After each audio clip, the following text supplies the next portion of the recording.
이처럼 삼신을 일상 속에서 항상 기억하려는 문화가 지금 우리 곁에도 살아 숨쉬고 있습니다. 그렇다면 삼신 문화의 가장 중요한 핵심, 우리가 항상 기억해야 할 메시지는 뭘까 생각해보는 시간이 필요한 것 같아요.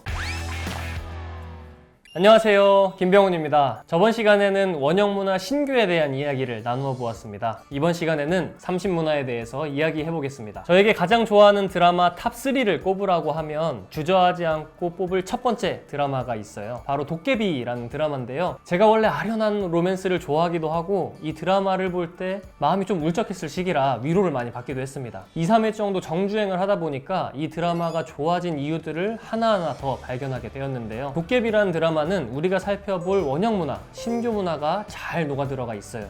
특히 우리가 살펴볼 삼신, 칠성문화가 드라마 곳곳에 나타나고 있습니다. 도깨비에는 결정적인 역할을 하는 두 명의 신이 등장합니다. 바로 삼신님과 칠성님인데요. 두 신의 모습이 상반되게 그려지고 있어요. 삼신 할머니라고 하는데 이 삼신은 자애롭고 자비롭고 아이들을 지켜주려는 이미지로 나옵니다. 또 다른 신인 칠성님은 엄정하고 엄숙하고 옳고 그름을 판별하는 이미지를 가지고 있어요.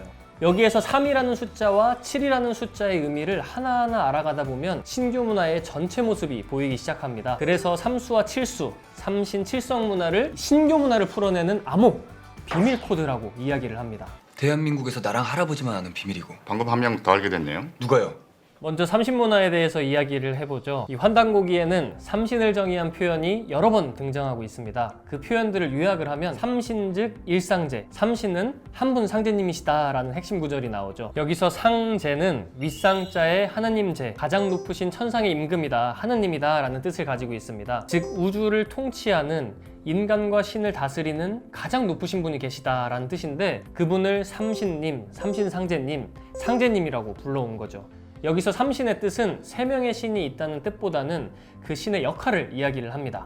만물을 낳고 기르고 다스린다라는 조화, 교화, 치화라는 세 가지 신의 모습을 이야기를 합니다. 이 삼신문화는 나라를 다스리는 제도에도 영향을 끼치게 되는데요. 배달국 때는 나라를 이끌어가는 핵심 인재를 풍백, 우사, 운사라는 관직을 두어서 등용을 해왔습니다. 이것을 삼백제도라고 하죠. 신교문화의 전성기인 단군조선 때는 나라를 셋으로 나누어 다스립니다.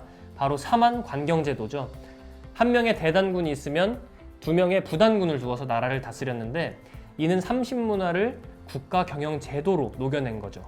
그 영향을 받은 백제는 왕이 있으면 왕을 보좌하는 좌현왕, 우현왕 제도를 두었고 고구려 같은 경우는 국가의 핵심 도시를 3개를 두었어요. 그래서 넓은 강역을 다스리는 삼경 제도를 실시했습니다.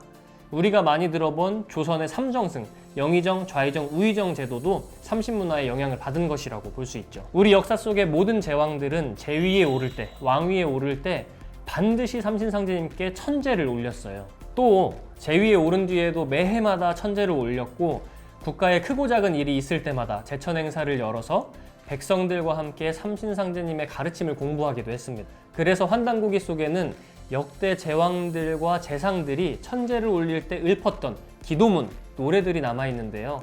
그 기도문에서 삼신상제님의 덕을 칭송하기도 하고 감사를 올리기도 했습니다. 그 제천 노래 중에 하나가 바로 어아가입니다. 어아가에서는 삼신상제님을 대조신이라고 노래 부르는데요. 대조신은 큰 조상신이라는 뜻을 갖고 있어요. 우리 모두는 삼신의 자녀들이다, 삼신상제님의 아들, 딸들이다 라는 의미를 가지고 있습니다. 삼신의 손길로 만물이 태어나고 길러지기 때문에 아이가 태어날 때도 삼신의 역할을 중요시해왔습니다. 그래서 아이가 태어난 3일 뒤나 7일 뒤 혹은 371이라고 하는데 3 곱하기 7 해서 21일 뒤에 흰 쌀밥과 미역국을 올리는 삼신상을 올려왔습니다. 요즘은 삼신상을 올리고 개인 블로그나 SNS상에 인증하는 것이 유행하고 있다고 하네요. 또 출산하고 난 바로 다음에 아이에게 부정타지 말라고 대문에 금줄을 다는 문화도 있는데요.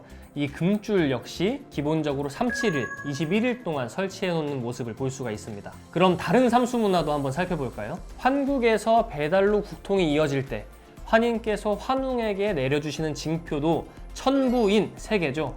또 웅족이 환웅천왕의 가르침을 받아서 사람다운 사람으로 다시 태어나는 기간 역시 371, 21일입니다. 여러분 경복궁 혹시 가보셨나요?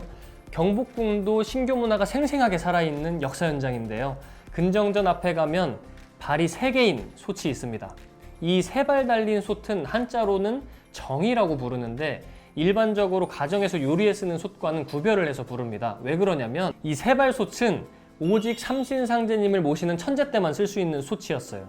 그래서 발을 3개로 만들었고 이 3발 솥은 천자 혹은 황제를 상징하기도 합니다.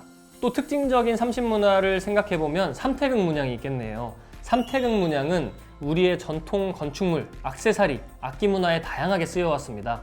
대문만 가봐도 삼태극 문양이 들어가 있는 걸 흔히 볼 수 있고 기와 처마 밑에도 삼태극 문양을 발견할 수가 있죠. 또 우리가 초등학교 때 한 번씩 쳐보는 소고 있죠. 이 소고에도 필수적으로 들어가 있고요. 장구, 북, 타악기에도 삼태극 문양이 많이 들어가 있습니다. 이처럼 삼신을 일상 속에서 항상 기억하려는 문화가 지금 우리 곁에도 살아 숨쉬고 있습니다. 그렇다면 삼신 문화의 가장 중요한 핵심, 우리가 항상 기억해야 할 메시지는 뭘까 생각해보는 시간이 필요한 것 같아요. 우리 조상님들은 삼신을 부모로, 우리 인간을 자녀로 생각을 해왔습니다.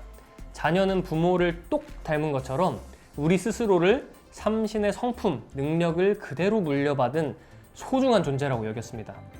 우리는 살아있는 삼신이다 라는 생각을 한 거죠. 그걸 하늘에는 삼신, 땅에는 삼한, 인간에게는 삼진이라고 합니다. 우리에게는 삼신으로부터 내려받은 3가지 참된 것이 있다. 이 참진자를 써서 성명정 삼진이라고 하는데요. 제가 이 문구를 처음 들었을 때가 대학 졸업할 때쯤이었는데 그 당시에 동기들이 뭐 취업도 하고 각자의 길을 잘 찾아갔어요. 근데 저는 하고 싶은 것도 딱히 없고 뭘 해야 할지도 모르겠고 사실 하기도 싫었어요. 그냥 현실 도피하는 것처럼 놀기만 하던 때였습니다. 매일 뭐 놀이공원도 가고 노래방도 가고 소리도 지르고 그렇게 친구들하고 막상 놀고 집에 돌아오면 되게 허탈하고 허전함이 가득했어요. 그런데 저 문구를 듣는 순간 온몸에 전율이 돋았습니다. 아, 나도 삼신의 아들 딸이구나. 그 능력이 내 속에도 숨겨져 있구나. 나도 더 좋은 모습으로 바꿀 수 있겠구나 라는 희망이 생기더라고요. 그때부터 안 하던 운동도 공부도 시작을 했던 것 같습니다. 우리는 살다 보면 항상 자괴감이라는 벽을 만나요. 왜 나는 이것밖에 안 되지? 내 의지는 왜 이렇게 약할까? 라고 생각하곤 합니다. 우리 조상님들은 그런 위기가 찾아올 때 항상 삼신이 나와 함께 하신다 라는 마음으로 극복을 해왔지 않나 그런 생각이 듭니다. 오늘 함께 살펴본 하늘에는 삼신, 땅에는 삼한, 인간에게는 삼진, 이 문구를 떠올리면서 나는 신과 함께 한다, 내 몸에는 신의 능력이 깃들어 있다, 다시 시작해보자 라는 마음으로 오늘 하루도 힘차게 보내셨으면 좋겠습니다. 그럼 다음 시간에 만나요. 안녕.